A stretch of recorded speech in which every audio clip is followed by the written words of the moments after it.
నమస్తే. లా excellence Telugu current అఫైర్స్కి స్వాగతం. ముందుగా ఇవాళ కొటేషన్ చూద్దామండి. రెస్పెక్ట్ ఫర్ అవర్సెల్వ్స్, మన మీద మనకు ఉండేటటువంటి గౌరవం మన యొక్క మోరల్స్ని గైడ్ చేస్తుంది. మనం ఎదుటి వాళ్ళకి ఇచ్చేటటువంటి రెస్పెక్ట్ అనేది మన మేనర్స్ని గైడ్ చేస్తుంది. ఎస్, మనల్ని మనం బిలీవ్ చేసుకోవడం, మనల్ని మనం ఇంట్రాస్పెక్ట్ చేసుకున్నది రైటా రాంగా అని తెలుసుకోవడం. సో ఇవన్నీ ఇంపార్టెంటేనా? రైట్, మీరు ఆల్రెడీ గమనించే ఉంటారు. లాస్ట్ వీక్కి సంబంధించిన మన వీడియోస్ పెండింగ్ ఉన్నాయి. వాటిని కంప్లీట్ చేసుకునేందుకు మనం టూ డేస్ వీక్ కలిపి ఒక వీడియో లాగా చేస్తున్నామండి.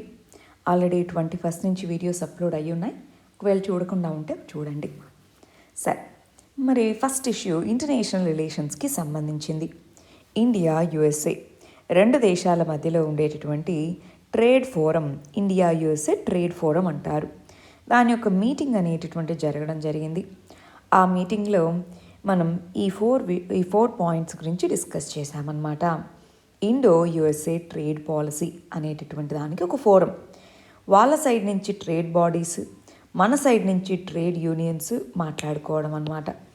సో ఈ యుఎస్ఏ మరియు ఇండియా మధ్య ట్రేడే కాకుండా వివిధ రకాల ఏరియాస్లో కోఆపరేషన్ ఉంది. స్ట్రాటజిక్ కోఆపరేషన్, ఇలా అన్ని రంగాల్లోనూ. మరి ట్రేడ్ రంగంలో ఉన్నటువంటి 4 ఇంపార్టెంట్ ఆస్పెక్ట్స్ అనేవి రెండు దేశాల మధ్య కాన్ఫ్లిక్ట్లో ఉన్నాయి. వాటిని డిస్కస్ చేయడానికి రీసెంట్గా ట్రేడ్ ఫోరంలో మాట్లాడుకోవడం జరిగింది. ఏంటి ఆ 4 విషయాలు? ఒకటి, మార్కెట్ యాక్సెస్. ఇండియా ఏమంటుందంటే యుఎస్ఏ అనేటటువంటిది మా దగ్గర నుంచి వచ్చే అగ్రికల్చరల్ ప్రోడక్ట్కి మార్కెట్ యాక్సెస్ ఇవ్వట్లేదు, దాన్ని కల్పించాలి అని అడుగుతుంది. ఇండియా యుఎస్ఏ ఏమో మన మీద ఎక్కువ టారిఫ్స్, అగ్రికల్చరల్ ప్రోడక్ట్స్ మీద టారిఫ్స్ విధిస్తుంది. సో మనం మార్కెట్ యాక్సెస్ కావాలని అడుగుతున్నాం. వాళ్ళు ఏమంటారు, మాకు మార్కెట్ యాక్సెస్ కావాలి. దేనికి? హై ఎండ్ గూడ్స్, ఇప్పుడు మోటార్ వెహికల్స్ ఇలాంటి వాటికి వాళ్ళు అడుగుతున్నారు. అదేవిధంగా ఐటీ వర్కర్స్, ఇద్దరికీ సంబంధించి ప్రొఫెషనల్స్, మన దేశం నుంచి ఎంతోమంది యుఎస్ఏకి వెళ్ళే వాళ్ళు ఉంటారు. సో ఐటీ ప్రొఫెషనల్స్ వాళ్ళు వెళ్ళడానికి, ఇలా మరి అక్కడ చాలా సోషల్ సెక్యూరిటీ ప్రొవిజన్స్ అవన్నీ ఉంటాయి.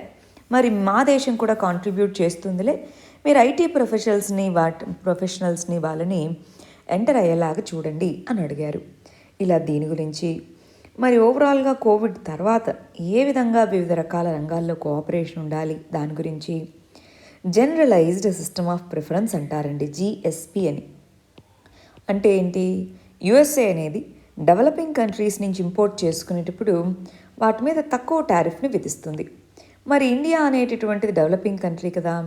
సో ఈ జిఎస్పి కింద మన వస్తువుల మీద కూడా, ఓన్లీ వస్తువుల మీద మాత్రమే జిఎస్పి అంటాం. Generalised system of preferences, generalised system of preferences. So అలా అడుగుతారు. అప్పుడు వాళ్ళ ట్రంప్ వచ్చినప్పుడు తీసేస్తారు, మనకు ఉంటుంది తీసేస్తారు.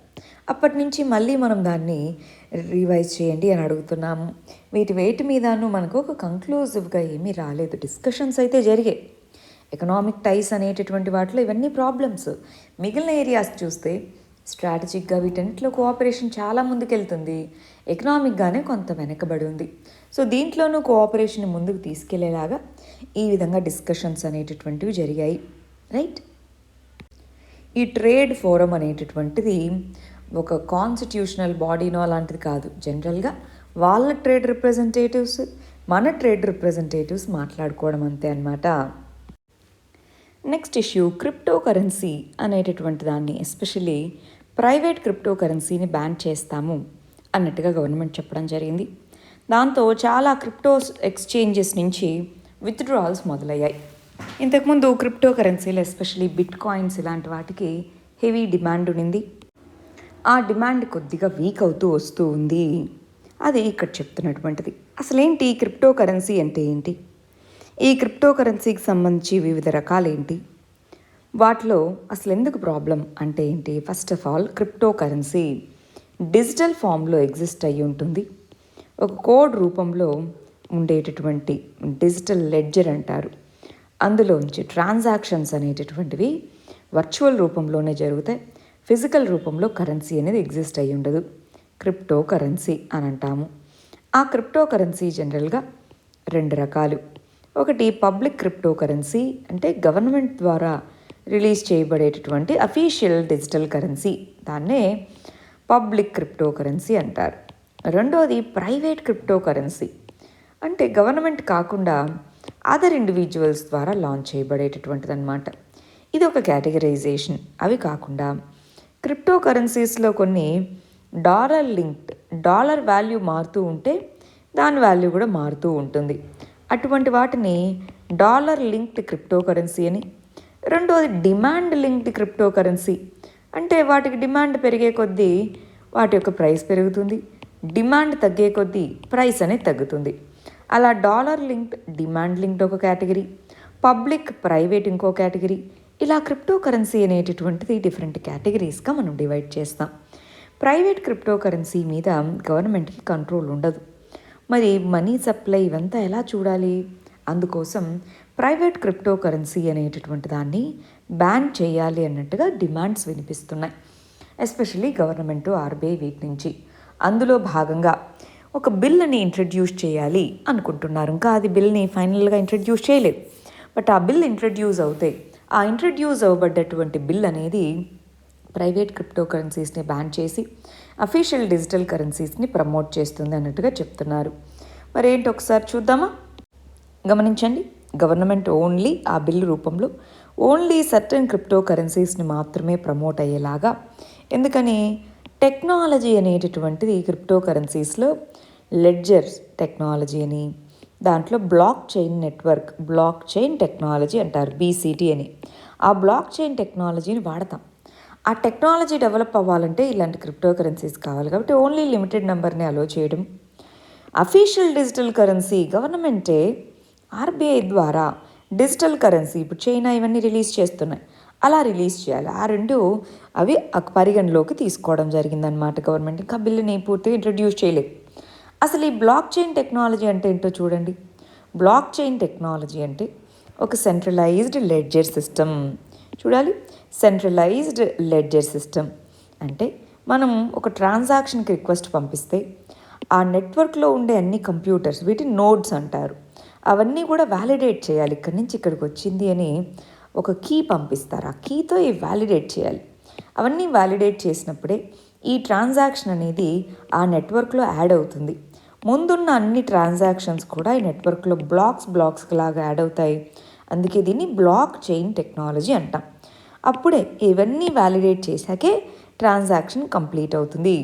ఒకవేళ ఈ కంప్యూటర్ దగ్గర ఏదైనా మార్పు చేసినా సరే, ఇవి 3 మార్పు చేయవు కదా, హ్యాక్ చేసి ఇది మార్పు చేశారు, ఇవి కావు కదా.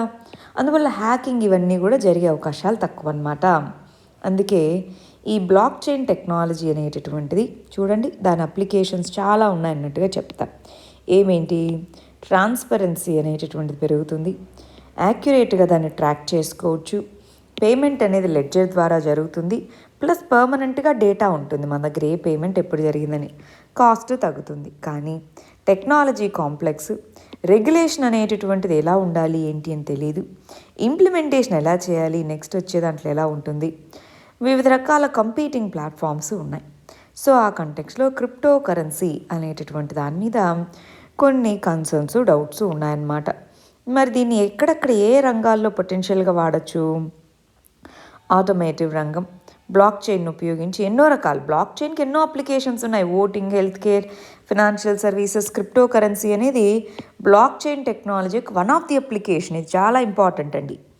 Block chain technology, crypto currency one of the application, అంతేగాని ఇదొకటే అల్టిమేట్ కాదు. బట్ క్రిప్టో కరెన్సీ అనేది వాలటైల్ కాబట్టి దాని ప్రైస్, ఇప్పుడు చూడండి, బిల్ అనేది ఇంట్రడ్యూస్ చేస్తాం అనగానే దాని ప్రైస్లో భారీగా మార్పులు వచ్చాయి. సో వాలటాలిటీ అనేది ఉంటుంది, అందుకే దాని మీద కన్సర్న్స్ ఉన్నాయి చాలామందికి. Next issue Sudan. ఇది సూడాన్ అనే దేశం, ఇది సౌత్ సూడాన్. సూడాన్ అనేటటువంటి దేశంలో డెమోక్రసీని ఎస్టాబ్లిష్ చేయాలి అని చెప్పి ప్రొటెస్టులు జరిగాయి. అలా ఏర్పాటు అయినటువంటి డెమోక్రటిక్ గవర్నమెంట్ని కూలదోస్తూ మిలిటరీ, ఆర్మీ అనేది కంట్రోల్లోకి తీసుకుంది. డెమోక్రటిక్ గవర్నమెంట్ని కూలదోసి దాన్ని కు అని పిలుస్తారు, COUP, కు అనేది జరిగింది. ఆర్మీ వాళ్ళు వాళ్ళ కంట్రోల్లోకి తీసుకున్నారు. ఆ తర్వాత ఇంటర్నేషనల్గా వీళ్ళ మీద ప్రెషర్ పెరిగింది. దాంతో డెమోక్రటిక్ గవర్నమెంట్కి సంబంధించిన లీడర్ ఎవరైతే ఉన్నారో ఆయనకు మళ్ళీ ఆ పదవిని ఇచ్చారు. కానీ పవర్స్ మాత్రం వీళ్ళ దగ్గరే ఇంకా ఉన్నాయన్నమాట. అంటే ఈ విధంగా ఇంతకుముందు అసలు ఇది 2 సంవత్సరాల క్రితమే డెమోక్రటిక్ గవర్నమెంట్ ఫామ్ అయింది. పర్పస్ ఏంటి అంటే ముందున్నటువంటి అటోక్రటిక్ గవర్నమెంట్స్, అథారిటేటివ్ లేదా అటోక్రటిక్ గవర్నమెంట్స్ని కూలదోసి డెమోక్రటిక్ గవర్నమెంట్స్ రావాలి అని చెప్పి ప్రజలందరూ ప్రొటెస్ట్ చేశారు. అది అరబ్ స్ప్రింగ్ అని పిలుస్తాం. మనకి తునీషియా అన్నటువంటి దేశం, లిబియాకి ఇటు పక్క ఉంటుంది.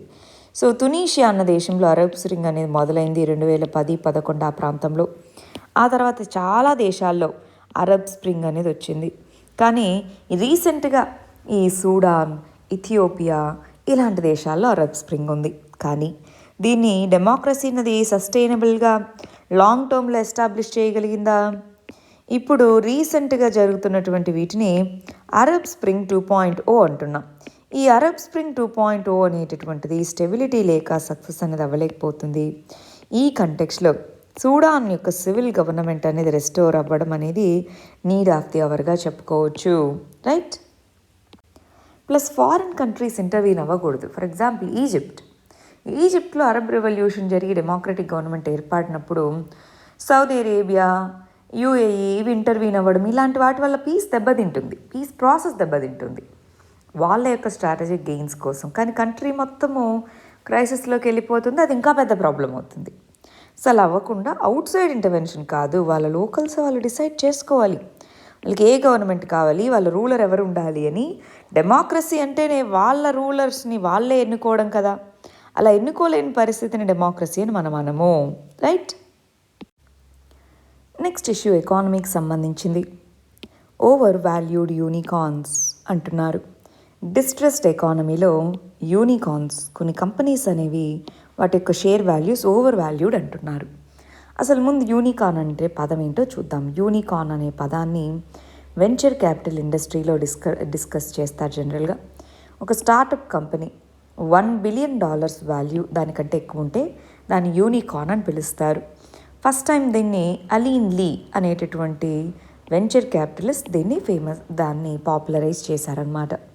సరే, ఇక్కడ ఏమంటున్నారు, రీసెంట్గా పేటిఎం ఇలా ఎన్నో రకాల ఎడ్యుకేషన్ టెక్నాలజీ యాప్స్, ఇవన్నీ కూడా ఫిన్టెక్ యాప్స్, ఇవన్నీ కూడా డిజిటల్ టెక్నాలజీస్ని యూజ్ చేసుకొని వస్తున్నాయి. కానీ వాటిలో ఇన్వెస్ట్ చేసేవాళ్ళు ఇప్పుడు వాటి వాల్యూ ఎంత అని చూసి ఇన్వెస్ట్ చేయట్లేదు, వాటి యొక్క ఫ్యూచర్ గ్రోత్ని చూసి ఇన్వెస్ట్ చేస్తున్నారు. కానీ వాటి యొక్క షేర్స్ యొక్క వాల్యూ అనేది మామూలుగా షేర్ వాల్యూ ఇప్పుడు దాని ఎకనామిక్ పర్ఫార్మెన్స్ ఎలా ఉంది అనే దాన్ని బట్టి మారుతుంది. కానీ యూనికార్న్స్లో వాటి ఫ్యూచర్ని చూసి ఇన్వెస్ట్ చేస్తున్నారు. కాబట్టి ఒకవైపు ఏమో డిస్ట్రెస్డ్ ఎకానమీలో సిచ్యువేషన్ బాగాలేదు, ఇంకొక వైపు ఓవర్ వాల్యూడ్ యూనికార్న్స్ అంటే వాటిలో ఇన్వెస్ట్మెంట్స్ కానీ వాటి షేర్ వాల్యూస్ కానీ హ్యూజ్గా పెరుగుతూ ఉన్నాయి. సో అయితే ఈ ప్రొజెక్షన్స్లో ఏమైనా ఇబ్బంది ఉంది అనుకోండి, ఇది ఇలా పర్ఫామ్ చేస్తుంది ఈ స్టార్టప్ అనుకున్నాము, కానీ ఆ ప్రొజెక్షన్ సరిగా పర్ఫామ్ చేయలేదు. అప్పుడు ఏమవుతుంది, అల్టిమేట్గా ఆ పర్టిక్యులర్ ఎకనామిక్ యాక్టివిటీ అనేటటువంటి స్లో డౌన్ అయినప్పుడు ఆ స్టార్టప్ కూడా స్లో డౌన్ అయినది అనుకోండి, అప్పుడు ఎకనామిక్గా నష్టాన్ని అనేది ఫేస్ చేయాల్సి వస్తుంది, అంతేనా? ఇది కూడా దాని రిలేటెడ్గానే చూడండి. ఎకానమీకి సంబంధించి పేటిఎం అనేటటువంటిది స్టాక్ మార్కెట్లో దాని వాల్యూ అనేది 27% పడిపోయింది. ఎందుకని? మొట్టమొదటిసారిగా దాని యొక్క షేర్స్ నమ్మితే దాన్ని ఐపీఓ అని అంటాము, ఇనీషియల్ పబ్లిక్ ఆఫరింగ్, ఐపీఓ అని అంటాము. ఐపీఓ తర్వాత దాన్ని ప్రైమరీ మార్కెట్ అని పిలుస్తాం. ఐపీఓ తర్వాత దాని షేర్స్ని స్టాక్ మార్కెట్స్లో సేల్ చేస్తే దాన్ని సెకండరీ మార్కెట్ అని పిలుస్తాము. ఐపీఓ తర్వాత స్టాక్ మార్కెట్స్లో ఇన్వెస్ట్ చేస్తే సెకండరీ మార్కెట్ అని పిలుస్తాము. పేటిఎం యొక్క స్టాక్ మార్కెట్ పర్ఫార్మెన్స్ అనేటటువంటిది రీసెంట్గా పడిపోవడం జరిగింది. ఎందుకని?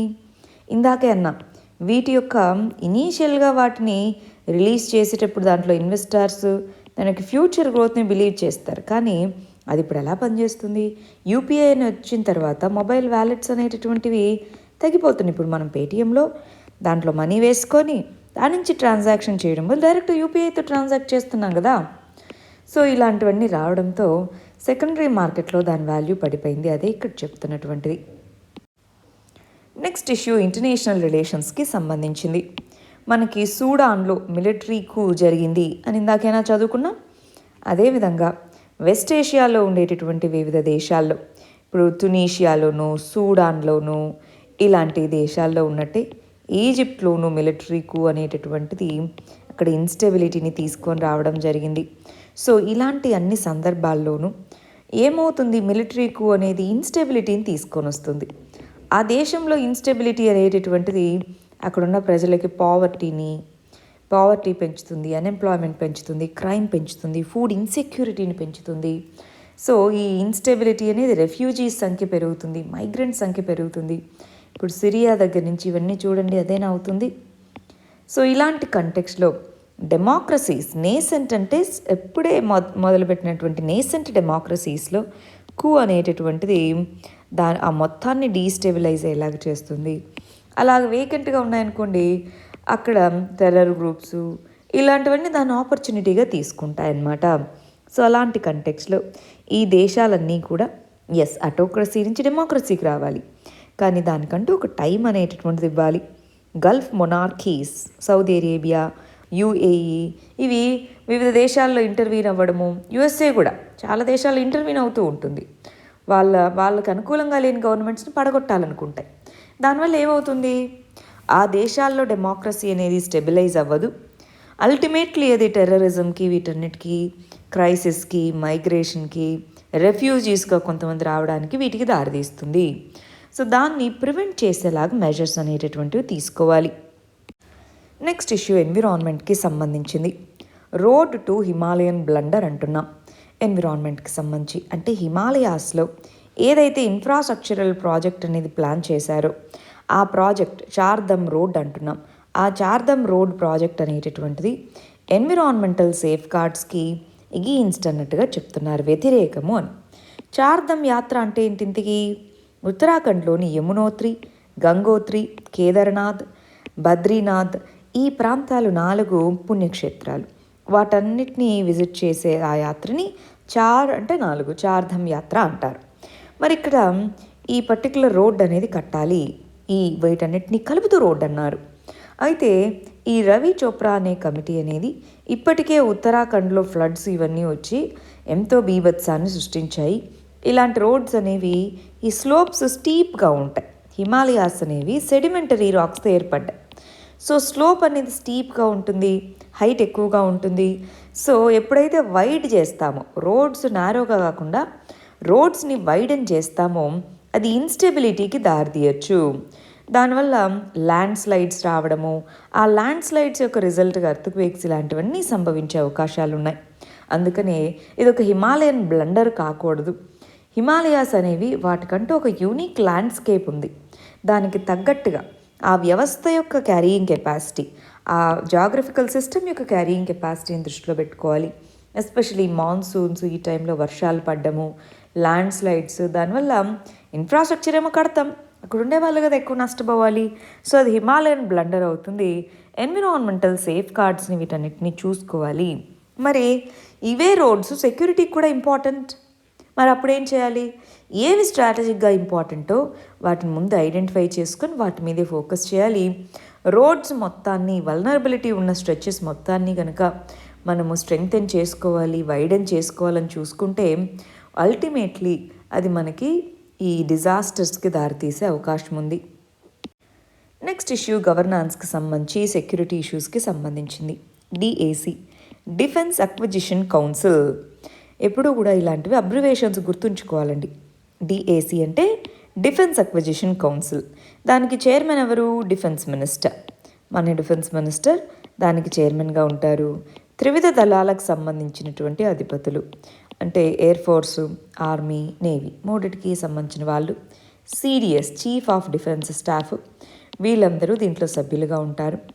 రెవెన్యూ మరియు ఎక్స్టర్నల్ అఫైర్స్ వీటికి సంబంధించిన సెక్రటరీస్ మెంబర్స్గా ఉంటారు.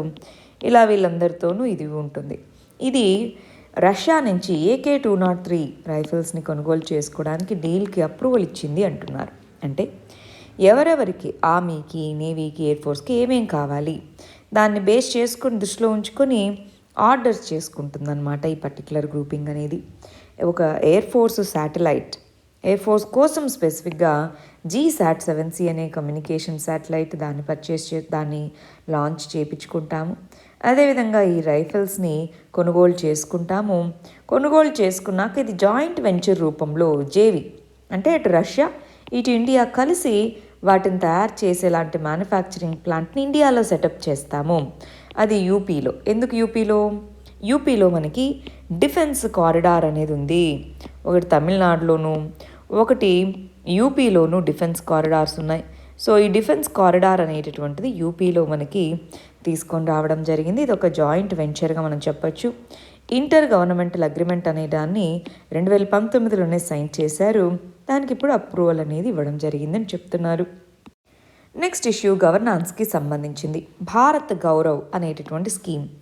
ఇందులో భాగంగా రైల్వే టూరిజం అనే దాన్ని ప్రమోట్ చేయడం కోసం, అంటే వివిధ రకాల డెస్టినేషన్స్ని కలుపుతూ ఇండియా యొక్క కల్చరల్ సైట్స్ని, హెరిటేజ్ సైట్స్ని వాటన్నిటినీ కలుపుతూ థీమ్ బేస్డ్గా ఫర్ ఎగ్జాంపుల్ ఇప్పుడు మనకి రామాయణ సర్క్యూట్ అంటారు. రామాయణ సర్క్యూట్ అంటే రామాయణంలో ఉండే ఇంపార్టెంట్ ప్లేస్ అన్నిటినీ కనెక్ట్ చేసేలాగా. వివేకానంద సర్క్యూట్ ఇలాగా, బుద్ధిస్ట్ సర్క్యూట్స్ ఇలా ఎలా ఉన్నాయో అలాగా థీమ్ బేస్డ్ సర్క్యూట్స్ ట్రైన్స్ని డెవలప్ చేయడము. దాని ద్వారా ఒకటి కల్చరల్ ఎంపవర్మెంట్, రెండు రైల్వేస్, టూరిజం వీటికి బూస్ట్ ఇచ్చినట్టుంటుంది. అందుకని థీమ్ బేస్డ్ ట్రైన్స్ని రన్ చేస్తాము అన్నట్టుగా రైల్వేస్ అనేది రీసెంట్గా భారత్ గౌరవ్ స్కీమ్ అనేదాన్ని అనౌన్స్ చేయడం జరిగింది. నెక్స్ట్ ఇష్యూ ఇంటర్నేషనల్ రిలేషన్స్కి సంబంధించింది. యుఎస్ఏ యొక్క వార్షిప్ అనేది తైవాన్ స్ట్రైట్ గుండా ట్రాన్సిట్ అవ్వడం జరిగింది. ఇప్పుడు Xi Jinping, Joe Biden meeting తర్వాత అన్నారు. రీసెంట్గా మనకి చైనా మరియు యుఎస్ఏ లీడర్స్ మధ్యలో బైలేటరల్ మీటింగ్ జరిగింది. అది జరిగిన నెక్స్ట్ డేనే తైవాన్ స్ట్రైట్ అంటున్నారు. చైనా మరియు తైవాన్ మధ్యలో ఉండే జలసంధి పేరు తైవాన్ స్ట్రైట్. ఇక్కడ యుఎస్ఏ యొక్క వార్షిప్ అనేది వెళ్ళడం జరిగింది. యుఎస్ఏ ఏమంటుంది? FOAN, ఫ్రీడమ్ ఆఫ్ నావిగేషన్ అనేది మాకుంది. ఫాన్ అంటారు. ఫాన్ అనేది మాకుంది, సో మేము ఎక్కడి నుంచైనా ఏ రూట్ నుంచైనా వెళ్తాము అని అంటారు. చైనా ఏమంటుంది? ఇది మాది, ఇది మా ప్రాంతం, తైవాన్ అనేది మాది, సో మీరు ఎలా వెళ్తారు మా పర్మిషన్ లేకుండా అని. అంటే వీళ్ళు రిజాల్వ్ చేసుకోవాలనుకున్నవి ఇవే, మళ్ళీ ఇదే కాన్ఫ్లిక్ట్లోకి వచ్చింది. అంటే దాని మీనింగ్ ఆ టాక్స్ అనేది సక్సెస్ఫుల్ అవ్వలేదు అని. యుఎస్ఏ ఏమో free and open Indo Pacific అనేది మా పాలసీ అంటారు. ఫ్రీ అండ్ ఇండో ఓపెన్ అవ్వచ్చు, కానీ ఇది మా ప్రాంతము అని చైనా అంటుంది. నెక్స్ట్ ఇష్యూ ఇంటర్నేషనల్ రిలేషన్స్కి సంబంధించింది. యుఎస్ఏ అనేటటువంటిది 50 మిలియన్ బ్యారల్స్ ఆఫ్ ఆయిల్ని ఆయిల్ ప్రైసెస్ పెరుగుతూ ఉన్న సందర్భంలో మార్కెట్లోకి రిలీజ్ చేస్తాము అంటున్నారు. అంటే దాని మీనింగ్ కొనుగోలు చేసుకునేందుకు అవైలబుల్గా ఉంచుతాము అంటున్నారు. మనకి ఇక్కడ ఇది ఒక కాంప్రిహెన్సివ్ టాపిక్ లాగా మీరు అర్థం చేసుకోవాలండి. మనకి ఆయిల్ని ప్రొడ్యూస్ చేసే కంట్రీస్ కొన్ని ఉన్నాయి. ఆయిల్ని అన్ని కంట్రీస్ ఆయిల్ని కన్జ్యూమ్ చేసుకుంటాయి, బట్ మేజర్ ఆయిల్ కన్జ్యూమర్స్ కొన్ని ఉన్నాయి. ఆయిల్ ప్రొడ్యూసర్ కంట్రీస్లో OPEC countries, oil producing and export countries అంటారు. దానికి అడిషనల్గా ఇప్పుడు ఒపెక్ ప్లస్ కంట్రీస్, ఒపెక్ గ్రూపింగ్కి ఒపెక్ ప్లస్ కంట్రీస్ అనేవి ఉన్నాయి.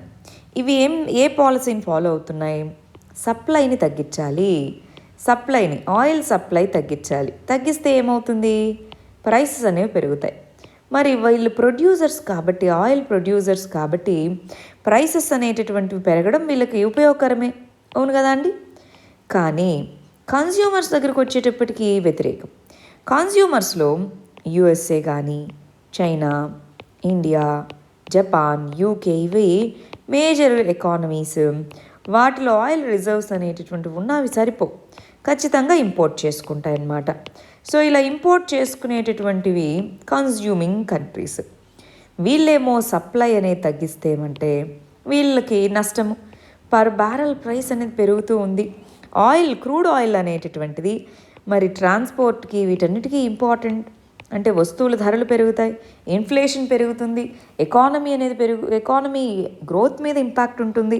ఎస్పెషలీ కోవిడ్ టైంలో ముందే ఎకానమీ క్రైసిస్లో ఉంటే ఇది ఇంకొక పెద్ద దెబ్బ. అందుకని వీళ్ళంతా ప్రొడ్యూసర్స్, ఆయిల్ని ప్రొడ్యూస్ చేసేవాళ్ళు, వీళ్ళంతా కన్జ్యూమర్స్. వీళ్ళు ఇప్పుడు ఒక గ్రూప్గా ఫామ్ అయ్యారు. ఈ కన్జ్యూమర్స్ అందరూ ఏమంటున్నారు? సప్లైని పెంచేలాగా చేద్దాము.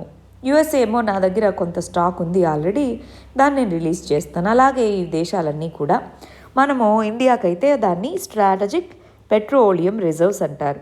స్ట్రాటజిక్ పెట్రోలియం రిజర్వ్స్ అంటే ఏదైనా ఎమర్జెన్సీ టైమ్స్లోనో వార్ టైమ్స్లోనో ఎక్స్ట్రా బఫర్ లాగా మనం దాచుకుంటాం. దాన్ని మార్కెట్లోకి రిలీజ్ చేస్తే సప్లై పెరుగుతుంది, ప్రైసెస్ కొంత నార్మలైజ్ అవుతాయి. ఆ విధంగా ఈ దేశాల మధ్యలో కాన్ఫ్లిక్ట్ అనేది జరుగుతూ ఉంది. కొంతమంది దీన్ని ఇండైరెక్ట్ ఆయిల్ వార్ అని కూడా చెప్తున్నారు. రైట్, ఒకసారి ఈ ఎస్పిఆర్ అంటే ఏంటి, దాన్ని ఎందుకు మెయింటైన్ చేయాలో ఒకసారి చూద్దామండి. స్ట్రాటజిక్ పెట్రోలియం రిజర్వ్స్, ఎస్పిఆర్ అంటాం. ఎనర్జీ సెక్యూరిటీని పెంచడం కోసం ప్రతి దేశంలోనూ ఒక ఎమర్జెన్సీ బఫర్ లాంటిది మెయింటైన్ చేస్తారు. అలాగే మన ఇండియాకి ఎస్పిఆర్ అని పిలుస్తామన్నమాట. ఇండియాలో కర్ణాటకలోని పాడూర్, మ్యాంగళూర్, మనం ఏపీలోని విశాఖపట్నం, వీటిలో ఆల్రెడీ స్ట్రాటజిక్ పెట్రోలియం రిజర్వ్స్ అనేవి ఉన్నాయి. అండర్ గ్రౌండ్లో డీప్ వీటిలో స్టోర్ చేస్తారనమాట ఆయిల్ని, క్రూడ్ ఆయిల్ని. ఆ క్రూడ్ ఆయిల్ ఎప్పుడు ఎమర్జెన్సీ యూస్కి ఎప్పుడు కావాలంటే అప్పుడు వాడుకుంటూ ఉంటారనమాట. SPR1, SPR2, SPR3 అనేవి ఉన్నాయి. మరి ఒడిస్సాలోని చాందీకోల్లో కొత్తది, పాడూరులో ఇంకో కొత్త స్ట్రాటజిక్ పెట్రోలియం రిజర్వ్ని బిల్డ్ చేస్తూ ఉన్నారు. ఎస్పిఆర్ అంటున్నాం. దీని నుంచి మనం రిలీజ్ చేస్తే మనకి ఎక్కువ ఆయిల్ రిజర్వ్స్ అనేటటువంటివి ఉంటాయి. ఈ ఆయిల్ రిజర్వ్స్ని ఉపయోగించుకొని మనం ఆ క్రూడ్ ఆయిల్ని ఉపయోగించుకొని సప్లైని పెంచితే ప్రైసెస్ తగ్గుతాయి. ఆ విధంగా ఈ కంట్రీస్ అన్నీ USA, ఇండియా, జపాన్, చైనా, ఈ దేశాలన్నీ కూడా మెజర్స్ తీసుకుంటున్నాయి. ఇక్కడ చూడండి, ఈ ఆర్టికల్ కూడా ఇందాక మనం డిస్కస్ చేసుకున్న దానికి సంబంధించే ఒపెక్ కంట్రీస్ అనేటటువంటి ఒపెక్ ప్లస్ అనే ఆయిల్ ప్రొడ్యూసర్స్ వాళ్ళ సప్లైని ఏమో తగ్గిస్తూనే ఉన్నారు. సప్లైని పెంచమని అడుగుతున్నాం, అవి పెంచట్లేదు. ఇలాంటి కంటెక్స్లో ఈ స్ట్రాటజిక్ పెట్రోలియం రిజర్వ్స్, దీన్నే పెట్రోలియం స్టాక్ పైల్ అంటారు, వీటిని విడుదల చేస్తున్నాం. ఇప్పుడే మనం చూసాం కదా ఏ ప్రాంతంలో ఎస్పిఆర్ అనేటటువంటిది ఉంది, ఏ విధంగా దీన్ని రిలీజ్ చేయడం వల్ల క్రూడ్ ఆయిల్ యొక్క ధరలలో మార్పు వస్తుంది అన్నది మనం చూసుకోవాలి. ఇందాక అన్నట్టు క్రూడ్ ఆయిల్ ధరలు అనేవి మిగిలిన వాటన్నిటిని ఇంపాక్ట్ చేస్తాయి. అంటే ట్రాన్స్పోర్ట్ సెక్టార్ని ఇంపాక్ట్ చేస్తుంది కాబట్టి ప్రతి ఒక్క రంగము దీనివల్ల ఎఫెక్ట్ అవుతుంది. సో ఆ కంటెక్స్లో దీన్ని ఇలా మార్కెట్లోకి రిలీజ్ చేయడం వల్ల సప్లయర్స్కి వాళ్ళకంటూ ఒక పవర్ అనేది ఉంటుంది. నెక్స్ట్ ఇష్యూ ఇంటర్నేషనల్ రిలేషన్స్కి సంబంధించింది. యునైటెడ్ నేషన్స్, ఐక్యరాజ్య సమితి అనేటటువంటిది $600 మిలియన్ ఆఫ్ఘనిస్తాన్కి ఎయిడ్గా రైజ్ చేసుకోవడం జరిగింది. UN అనేటటువంటిది ఇంత మనీని తీసుకొని రావడం జరిగింది అంటున్నారు.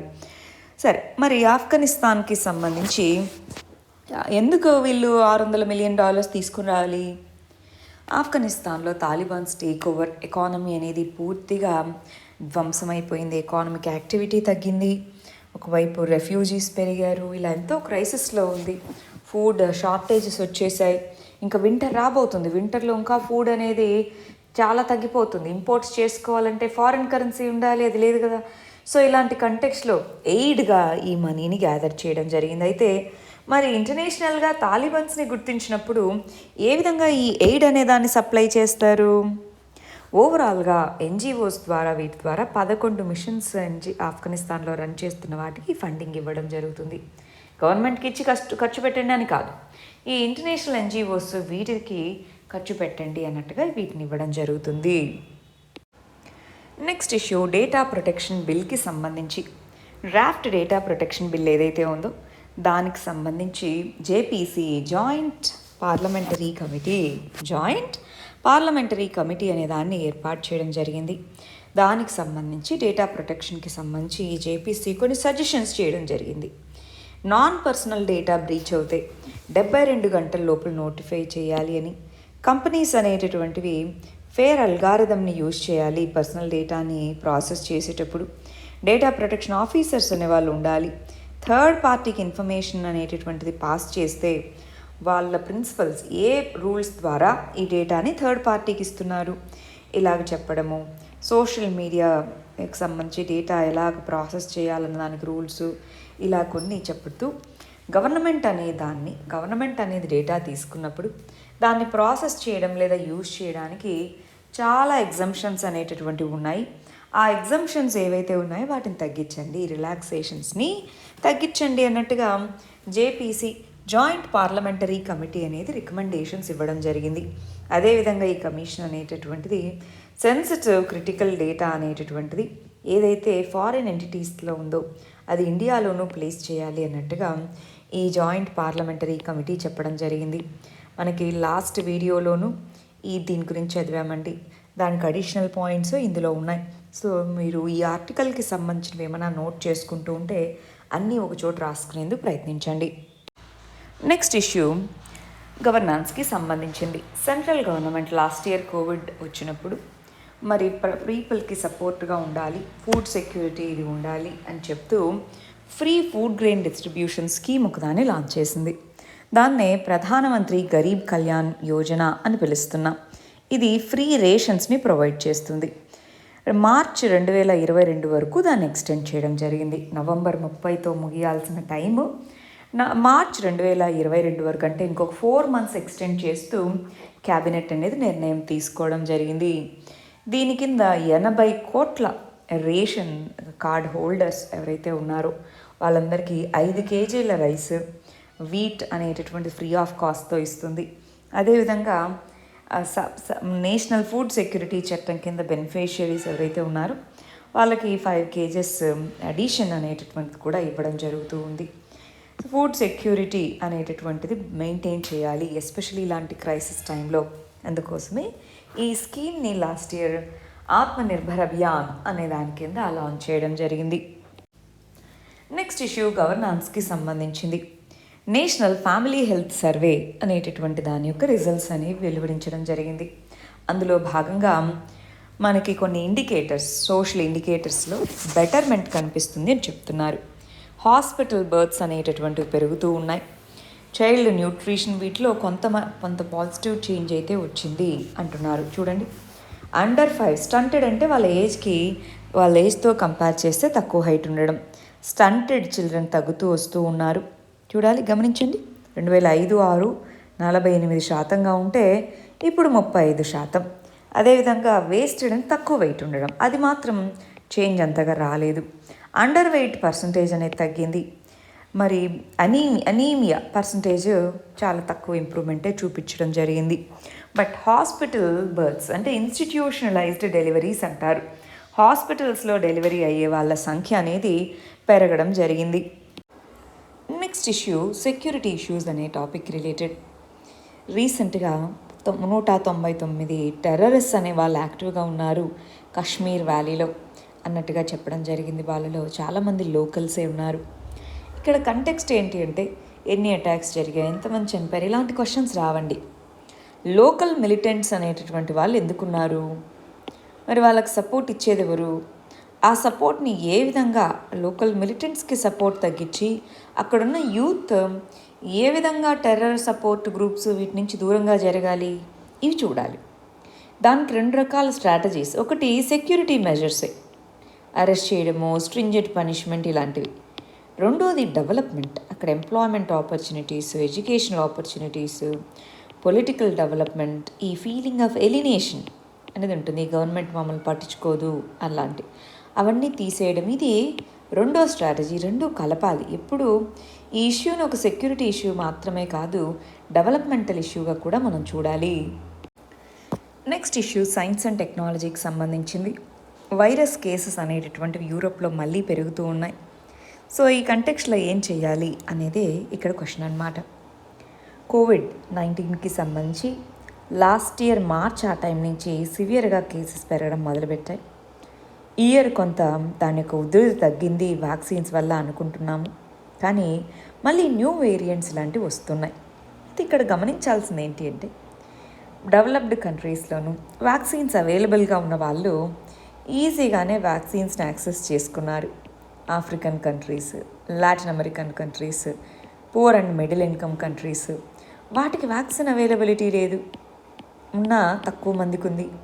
మరి అలాంటి వాళ్ళలో వచ్చేటటువంటి వైరస్ అనేది రూపాంతరం చెందుతూ ఉంటుంది. వైరస్ అనేది ఒకే రూపంలో అదే విధంగా లేదు, మ్యూటేట్ అయ్యింది. మ్యూటేషన్స్ అనేటటువంటివి దాంట్లో బాగా జరుగుతున్నాయి. మరి ఆ మ్యూటేషన్స్ని ఏ విధంగా మనం అడ్డుకోవాలి?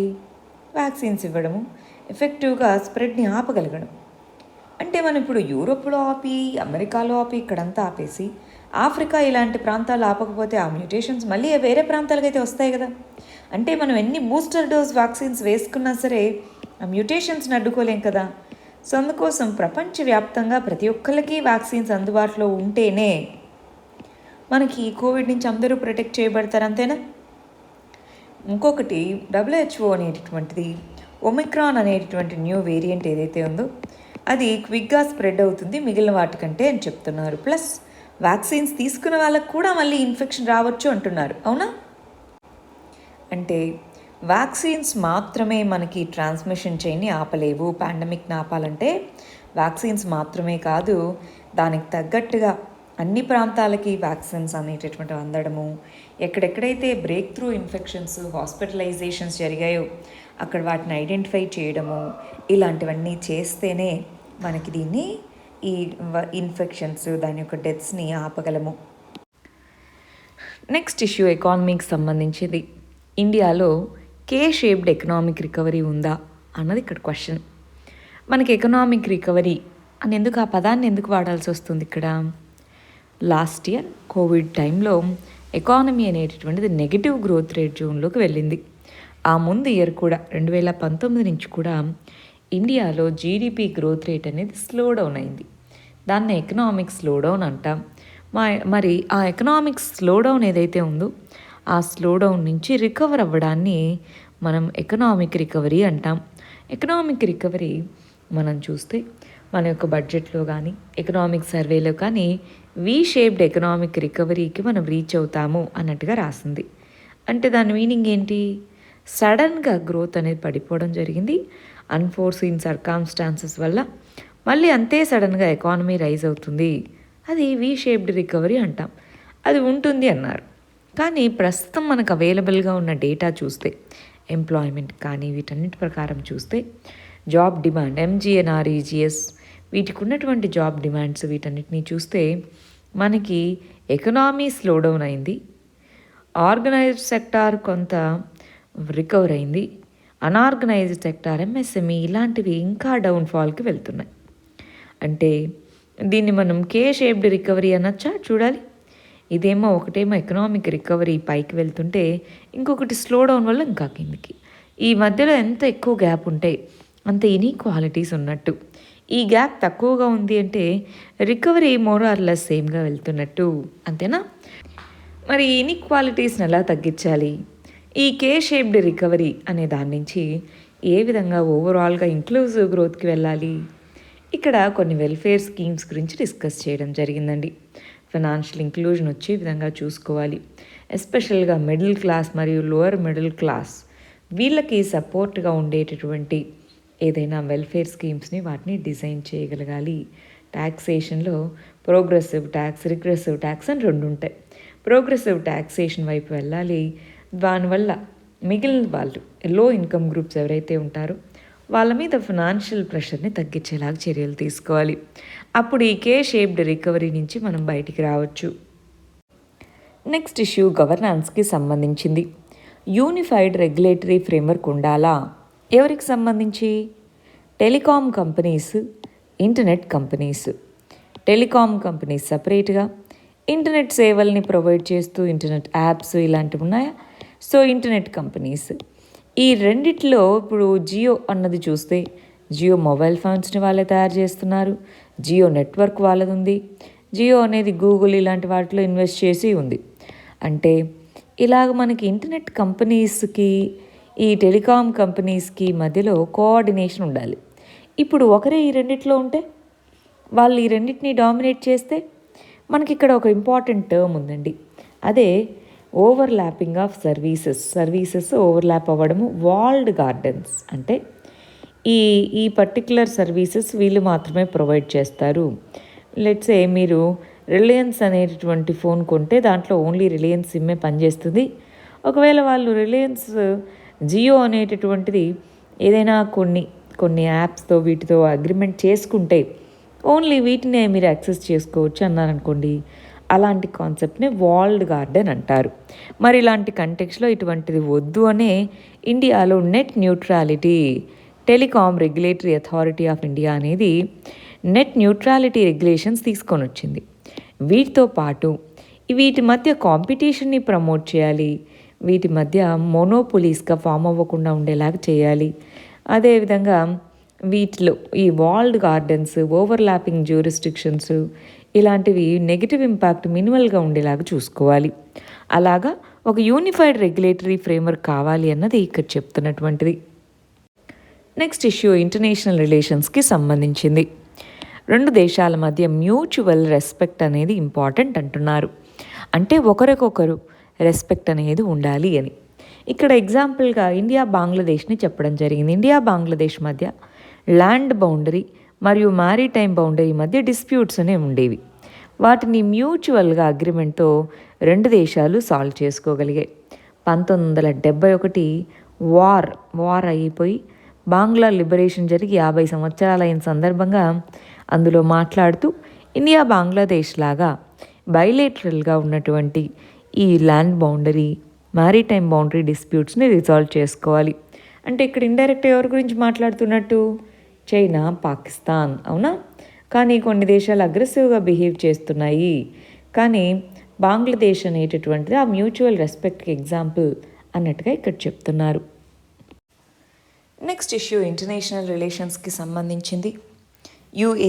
యూఏఈలోని దుబాయ్లో దుబాయ్ ఎక్స్పో 2021 అనేది కండక్ట్ చేస్తున్నారు. మరి ఆ కంటెక్స్లో ఇది వింటర్ టూరిస్ట్ సీజన్ అన్నమాట వాళ్ళకి.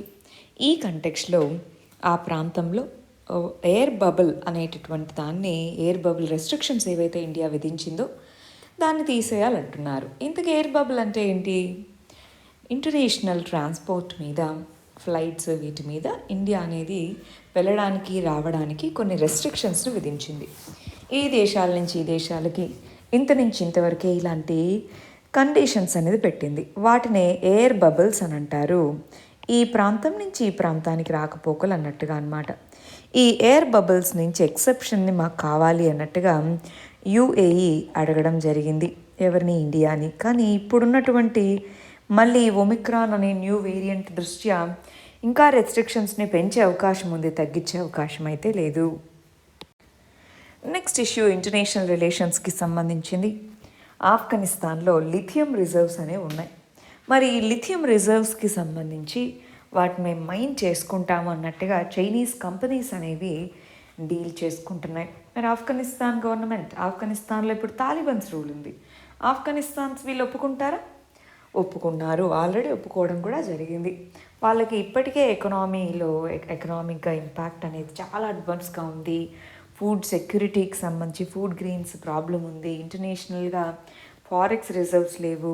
ఇలా ఎన్నో ప్రాబ్లమ్స్ని వాళ్ళు ఫేస్ చేస్తున్నారు. మరి అటువంటి కంటెక్స్లో ఇలా ఇండస్ట్రీస్ ఇవి సెటప్ చేస్తాము అంటే ఒప్పుకుంటారు. వాళ్ళకి ఇప్పుడు మనకి చైనా పాకిస్తాన్ ఎకనామిక్ కారిడార్ ఉందా? చైనా టు పాకిస్తాన్ దాన్ని ఎక్స్టెండ్ చేయాలి, ఆఫ్ఘనిస్తాన్ వరకు ఎక్స్టెండ్ చేయాలి. 1 బెల్ట్ 1 రోడ్ అనే ఇనిషియేటివ్ కింద అనేది ప్రపోజల్. ఆ ప్రపోజల్కి కూడా తాలిబాన్స్ ఓకే చెప్పినట్టుగా తెలుస్తుంది. కానీ ప్రాబ్లం ఏంటి? సెక్యూరిటీ సమస్యలు. ఈ సెక్యూరిటీ ఇష్యూస్ అనేటటువంటి ఉండకూడదు. ఏదైనా ఇండస్ట్రీ ఇవి సెటప్ చేయాలంటే పీస్ అనేది ఇంపార్టెంట్. ట్రాన్స్పోర్ట్ చేస్తున్నారు, మధ్యలో ఏదైనా సంథింగ్ అటాక్ కానీ ఇది జరిగింది, అప్పుడు ఏమవుతుంది? మొత్తం డిస్టర్బ్ అయిపోతుంది.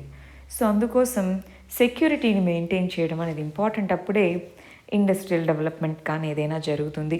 అయితే ఈ కంటెక్స్లో లిథియం అనేది ఎందుకు ఇంపార్టెంట్ అనేది మనం తెలుసుకోవాలి. ఇప్పుడు ఇంత రిస్కీ ప్రపోర్షన్ కదా ఇది. మరి ఇలాంటి కండిషన్లో కూడా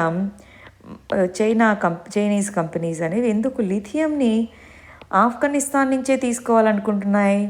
లిథియం రిజర్వ్స్ ఎక్కడంటే అక్కడ లభించేవి కాదనమాట. ప్లస్ ఇప్పుడు ఎలక్ట్రిక్ వెహికల్స్ మనకేమో లిథియం అయాన్ బ్యాటరీస్ అనేవి అన్ని రకాల గ్యాడ్జెట్స్లోనూ వాడుతున్నాం.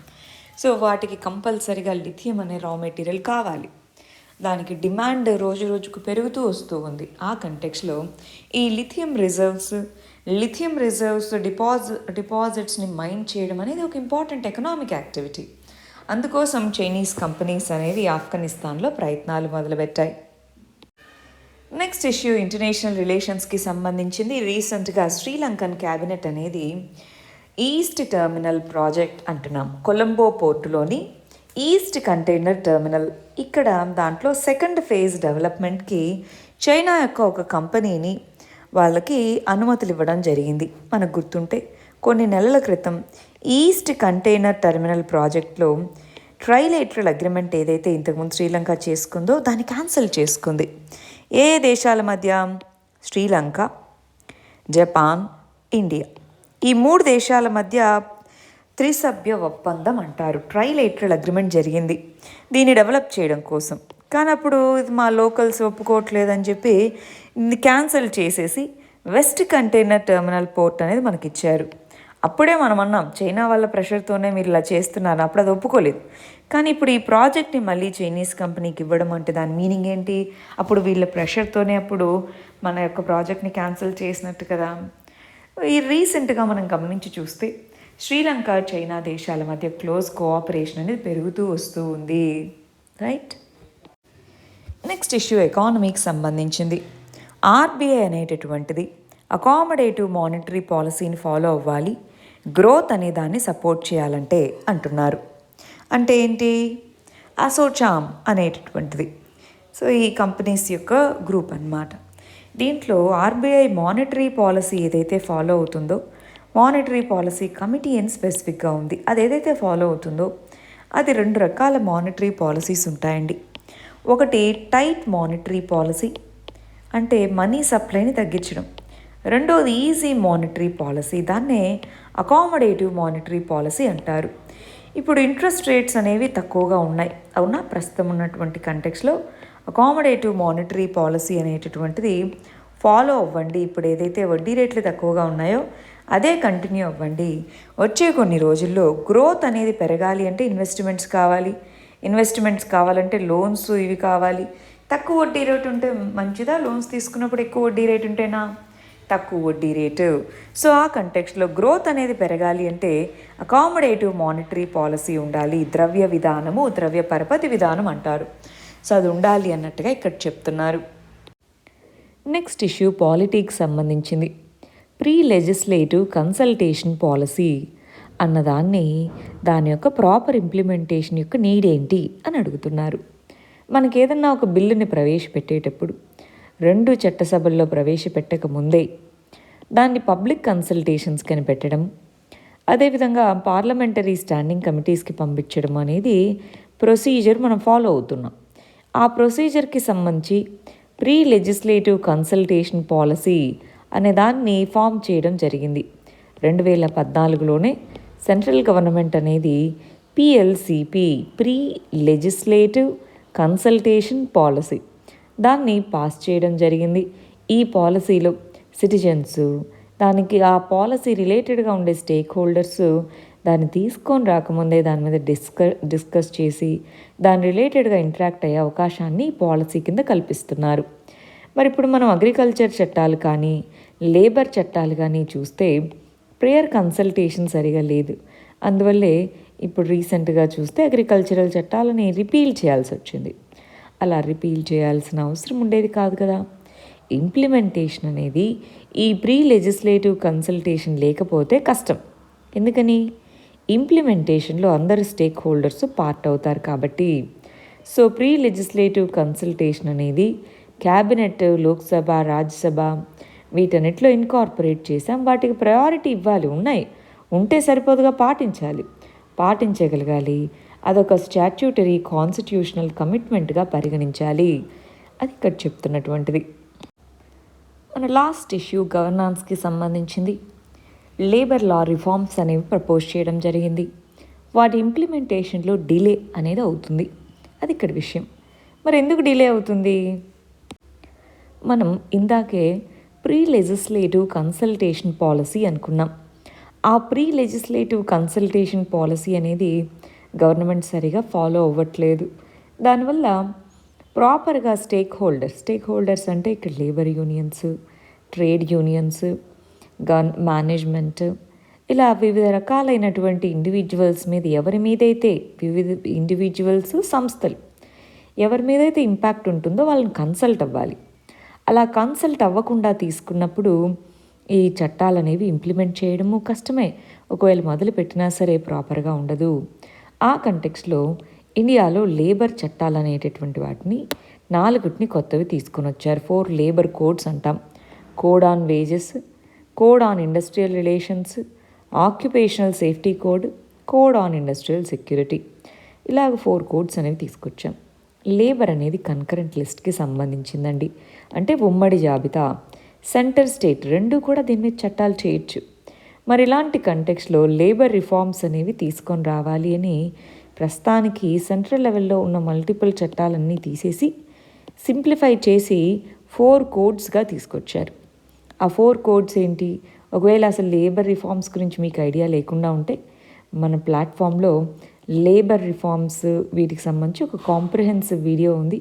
ఎకానమీ అన్న ప్లేలిస్ట్ చెక్ చేస్తే మీకు అది కనిపిస్తుందండి. రైట్, లేబర్ లాస్ అనే వాటిని ఇంప్లిమెంట్ ఎందుకు చేయలేకపోతున్నాం? ఇందాకన్నట్టు వాటి యొక్క ఫౌండేషనే సరిగా లేదు. వాటిని ఫామ్ చేసే ముందే సజెషన్స్ తీసుకొని వాటిని పాస్ చేసే ముందుగా కన్సల్టేషన్స్ చేపట్టుంటే ఈ పాటికి ఆ ఇంప్లిమెంటేషన్ జరిగి ఉండేదేమో. ఇప్పుడు చూడండి, కోడ్స్ అయితే పాస్ చేశారు, బట్ వాటి ఇంప్లిమెంటేషన్ అయితే పెండింగ్లో పడిపోయింది కదా. అది ఇక్కడ విషయం. ఇవి ఈ వీడియోకి సంబంధించిన ఇంపార్టెంట్ ఆర్టికల్స్ అండి. Thank you very much. All the very best.